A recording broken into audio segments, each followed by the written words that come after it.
you interested in a gallery bag? Yes, I am. Thank you. And then when you're done, if you don't want to keep it, you can just put it back in.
Oh, I have a question.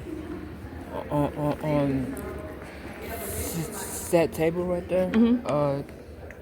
Can we take those, or No, like, do they're we have to just stay? yeah, they're just staying. Okay. Yeah, they're just visitors.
And then after graduation, I decided that I didn't want to work in a hospital. I was like, I'm gonna go back to school and do something I love, soccer. And so I came back. So I'm doing. And now I take photos for Deerfield, maybe football games, basketball games. Big variety of sizes, and students were allowed to pick which wall they wanted to paint. Obviously, the earlier students would have more selections available. So this one right here we're looking at by Livornis Royals from 1955 to 56. So this would have been one of the earlier murals. Does anyone recognize this figure in the middle here? That's Our law school here at TSU is named after him, if anyone knows.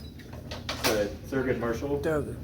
Yeah, so Thurgood Marshall was the lawyer for the NAACP who argued Brown versus Board of Ed, a case that led to school integration. Also later became the first black Supreme Court justice. But this piece is all about school integration and was painted just a year or two after Brown versus Board of Ed was finalized, I'm not the right word.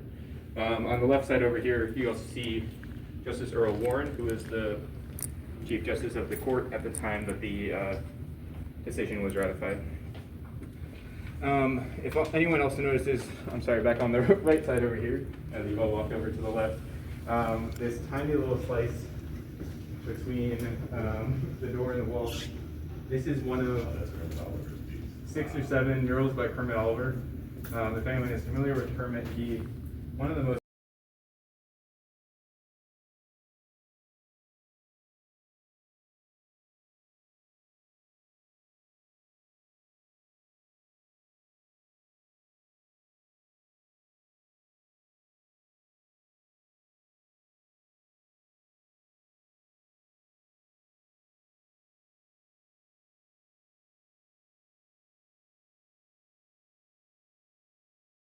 through the Watermelon by Barry Morris. One thing people who have studied Dr. Vigor's work might notice right away is the huge oversized hands in really heavy detail. That was something that he did a lot in his work and he taught his students. And Barry Morris really took that to heart because every single piece I've seen by him has at least one pair of gigantic hands.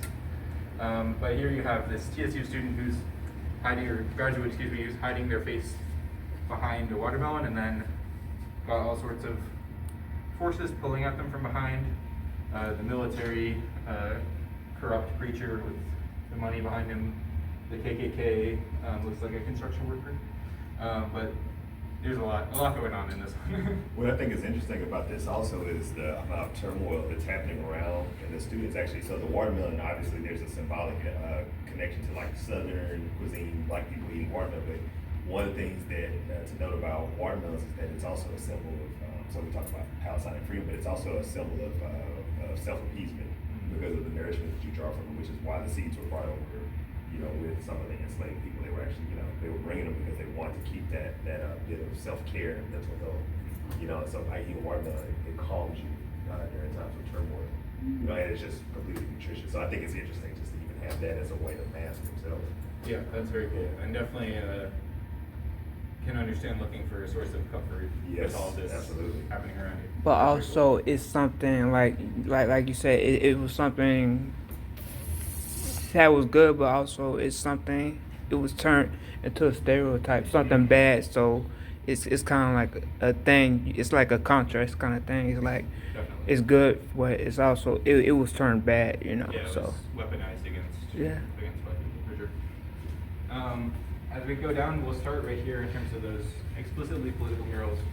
On your left right here, this is by Edward Mills, and this is from 1975. This is the one that I mentioned had more than $50,000 worth of work done on it. There was a big chunk missing out of the wall because folks were just going to town on the other side. And you really can't even tell the new ones was gone. So conservatives did a great job, worth every penny, but also a lot of pennies. Anyone want to call out what they see in this mural? What jumps out to you? the flag, the colors, JFK and King, and like the protests and just like like the stuff like that Yeah, was the text happening. written on the left. Is it a reference to the Edmund Pettus Bridge also? This scene to the left, because I see these figures, it looks like they're in a marching formation with MLK. It feels like Edmund Pettus kind of. Yeah, so that's referring to Bloody Sunday in Selma, when the protesters were crossing the bridge and were attacked. There's this woman who's being kind of dragged away by these faceless, unseen figures. But it's another thing, kind of like this Barry Morris we were just looking at, where there's so much going on, you can very easily get overwhelmed. This figure in the middle here, he's either pulling up or to reveal the KKK and white supremacy behind the flag, or he's trying to pull it back down to keep it hidden. Right here on the sole of the shoe, what do y'all see down there? Yeah, it kind of looks like the belly of a slave ship. So you've got people who are really cramped and they've got chains connecting them. But one of them also has his hand nailed to a cross. So definitely some Christian symbolism there as well. Does anyone recognize this guy whose face is bursting through the flag? Is that Huey Newton? I heard Nelson Mandela, I heard Huey Newton. We think that this is Stokely Carmichael, or Kwame Ture. So he was one of the leaders of the SNCC, the Student Nonviolent Coordinating Committee. And in 1967, in March, he was invited to speak here on TSU's campus by the TSU chapter of the SNCC. And shortly after his speaking appearance, the chapter was kicked off campus and their faculty advisor was fired. And the reason for that is because they had been super active organizing in the community. One of the big issues that they were organizing around was environmental racism. Specifically, an 8-year-old black boy drowned in a dump over on Home Street, which I believe is actually still open. And they were calling out the fact that dumps and other toxic sites are heavily located in black and brown communities. Another thing that they're protesting was to get Wheeler Street closed off where it ran through campus. So after this, we'll walk along the Tiger Walk, which is now thankfully a pedestrian-only walkway.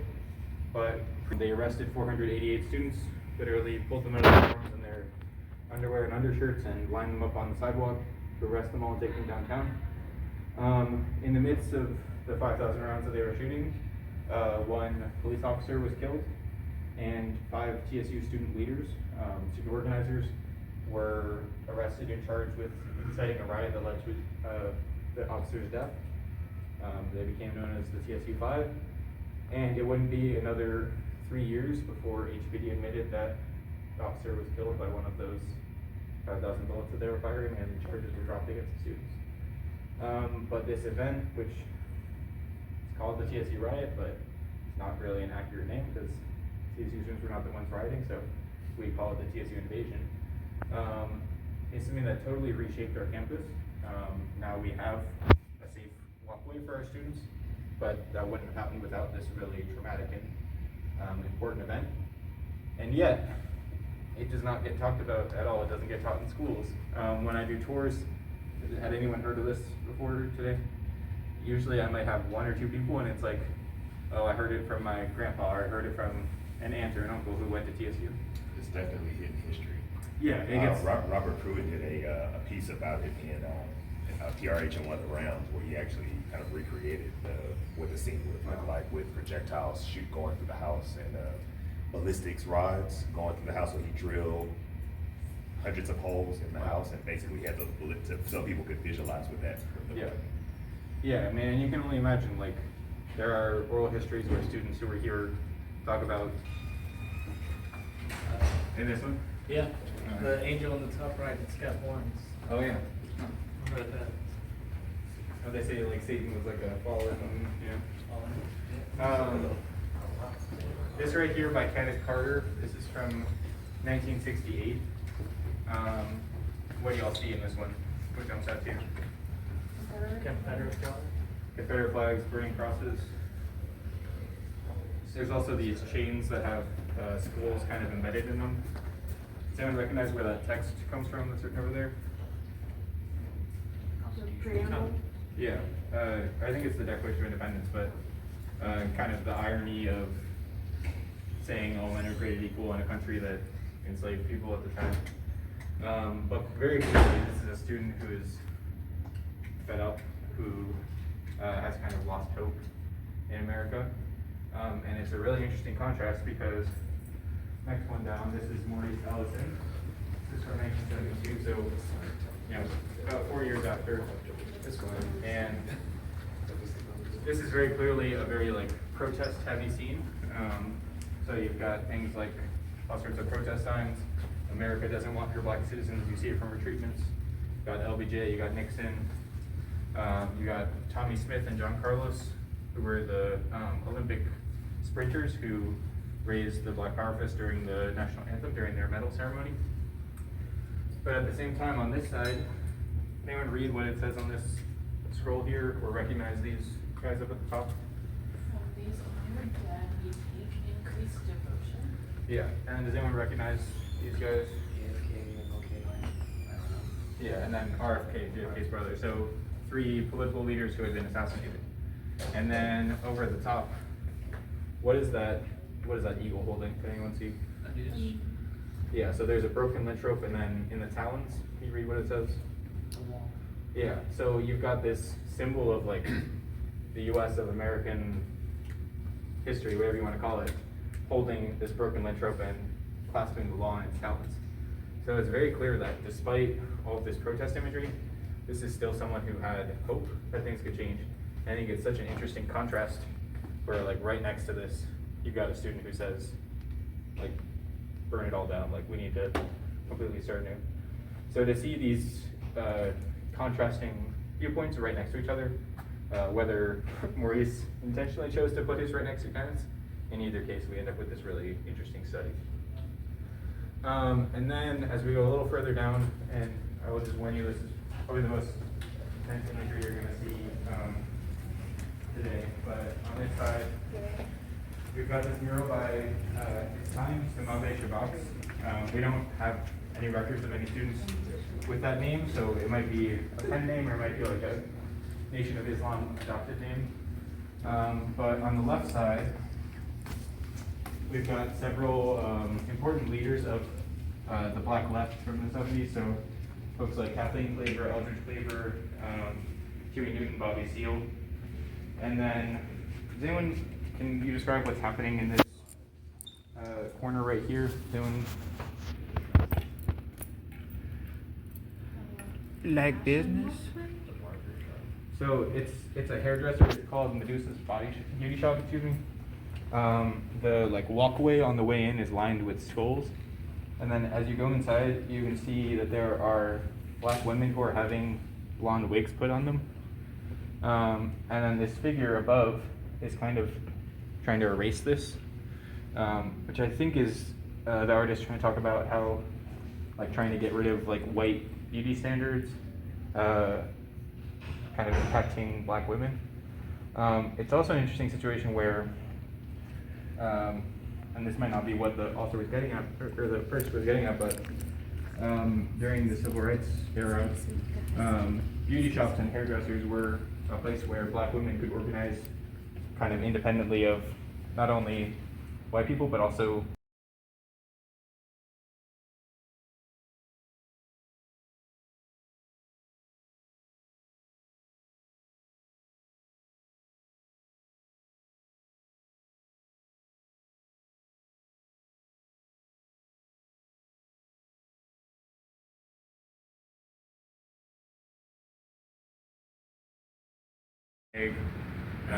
here she is kind of a reflection, I think, of elders or ancestry.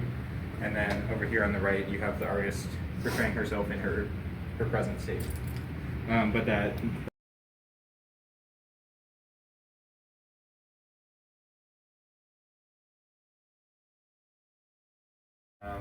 another case of someone taking some sledgehammers to do some renovations without thinking about the artwork.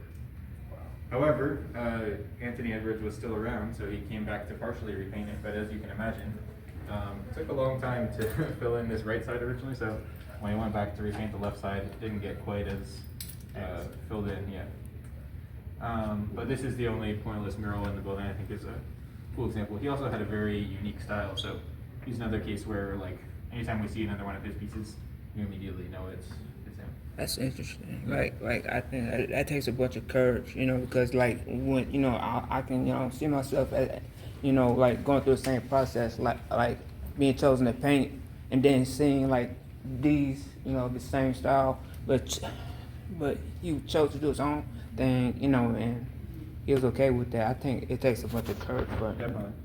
And there's also courage to come back in after it's been destroyed. And, Yeah, to come back. Yeah. I was gonna say, there's also a relationship to African tapestry, because it reminds me of, so it's pointless, but it also looks like Masai bead work.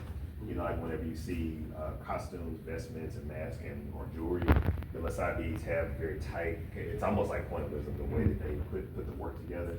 And a lot of times it's used, for utilitarian purposes and in artwork, and to me, that kind of, it also reads as that as well. So I'd be curious to see, like, what this looked like when it was Yeah, me fresh too. and brand It new. looks just to like see. beading almost. That's Like, why it looks it's like Masai it's beads. seeding, Mhm. yeah. Mhm. And Masai it's- beads are those little small, little colorful beads. Okay, Yeah, yeah. yeah. It'd be interesting to hear the process of choosing this because it actually complements the wall texture. So you'd be like, it's a very smart choice that, And that's one of the things finding it. with the most recent conservation work we've had done, is they're like working to recreate the wall texture. So I pointed out on the third floor there were some that were like unnaturally smooth. And when these conservators came in, they were like, "Oh, these people did a horrible job. You can't leave it smooth like that." So the other conservators worked to like re-add that like grain to the wall. so the paint, I think this is a acrylic paint that you use. It seems like it. Yeah, it definitely could be. I was mentioning before, the students had to supply their own materials. So there are some that are oil, there are some that are acrylic, tempera, all sorts of, and then John Davis on the third floor with the airbrush as well. So yeah, they Okay. definitely got to bring their own materials and bring their own style to it. On the other side of the wall over here, this is another one of my favorites. This one is by